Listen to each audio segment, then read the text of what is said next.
কি করে এম হোসেন ফয়সাল আর রাজীব, তারা দুজনে একত্রিত হয়ে হাতে লাঠি সোটা আর ছুরি নিয়ে আমাদের উপর আঘাত করে। আমাদের একটা পুলিশ সদস্য আপনাদের দেখতেছেন পেছনে আঘাত পাইছে, অনেক ছুরি দিয়ে গায়ে মারছে, আমাকেও লাঠি দিয়ে বাড়ি মারছে এই জায়গায়, আর ওনাকেও ছুরি দিয়ে গায়ে মারছে বুকের মধ্যে, মনে হয় এটা লাগে না।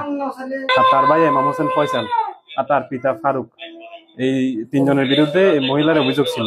মহিলা অভিযোগ ছিল হচ্ছে যে ছেলে রাজীব আর এই তার ভাই এম হোসেন ফয়সাল এই হচ্ছে পাশের বাড়িতে থাকে, এর পাশের বাড়িতে যে থাকে ওই শেফ আলী আক্তারকে ডিস্টার্ব করে আর কি, বিভিন্ন মারধর করে।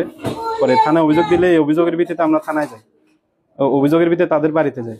তো বাড়িতে গেলে আমরা দুই পক্ষকে মীমাংসা করে দিই। এক পর্যায়ে এখানে মীমাংসা করার এক পর্যায়ে আমরা চলে আসার সময় কি করে এম হোসেন ফয়সাল আর রাজীব, তারা দুজনে একত্রিত হয়ে হাতে লাঠি সোটা আর ছুরি নিয়ে আমাদের উপর আঘাত করে। আমাদের একটা পুলিশ সদস্য আপনাদের দেখতেছেন পেছনে আঘাত পাইছে, অনেক ছুরি দিয়ে গায়ে মারছে, আমাকেও লাঠি দিয়ে বাড়ি মারছে এই জায়গায়, আর ওনাকেও ছুরি দিয়ে গায়ে মারছে বুকের মধ্যে, মনে হয় এটা লাগে না। ফিনলে ইংলিশ ব্রেকফাস্টটি, যার কড়া স্বাদ আর সতেজ সুবাস দেয় চুমুকে চমৎকার একটা দিন। এইটুকুই। এটা হচ্ছে কোলাপাড়া গুনাগাজী বাড়ি।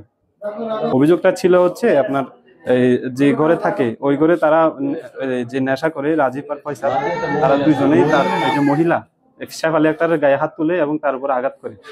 হ্যাঁ, শেফ আলী আক্তার বাদী হয়ে থানায় অভিযোগ করে। এই অভিযোগের ভিত্তিতে আমরা সকাল 10টার দিকে ওদের বাড়িতে যাই।